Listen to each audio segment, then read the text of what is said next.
ধরো এই মুহূর্তে তোমার কোনো রিলেশনশিপ নেই, ছিল, নষ্ট হয়ে গেছে, চলে গেছে তোমায় ছেড়ে, সম্পর্ক নেই কারোর সাথে। আর তুমি ভীষণ মন খারাপ করে বসে আছো।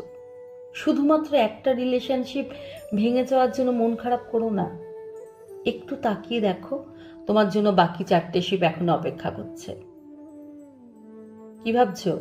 বাকি 4টে শিপ আবার কারা? বলছি ইন্টার্নশিপ, পার্টনারশিপ, ফ্রেন্ডশিপ, লিডারশিপ। আসলে জীবন যখন আমাদের সামনে কোনো দরজা একটা বন্ধ করে দেয়, তখন বাকি অনেকগুলো দরজা খুলে দেয়। তো একটা রিলেশনশিপ খারাপ হওয়ার জন্য বাকি 4টে শিপকে একদম অদেখা করো না।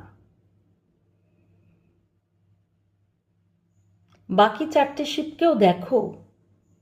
হতে পারে ওখান থেকে তুমি যা চাও তা পেলে, হতে পারে পেলে না।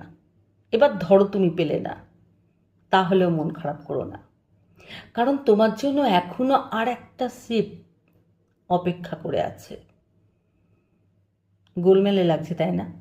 না না, গোলমালের কিছু নেই। একটা স্পেস শিপ কেনো এবং একটা গ্রহের দিকে রওনা দাও। দেখো গিয়ে সেখানে যে তুমি আসলেই যা চাও তা পেলে কিনা।